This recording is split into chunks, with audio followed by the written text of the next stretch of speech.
cabin filter is located on the passenger side of the vehicle. Open the glove box. Push in on both sides of the glove box to release the stops. Remove the dampener cord from the glove box. Unclip both sides of the housing cover to remove it.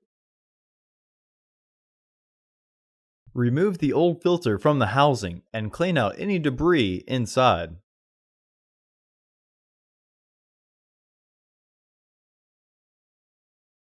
Install your new AQ1153 filter into the housing with its airflow indicating arrow pointing down.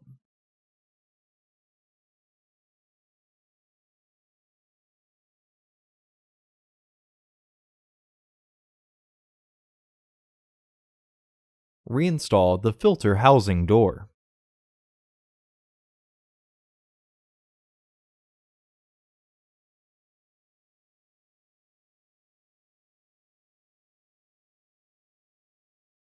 Reinstall the dampening cord.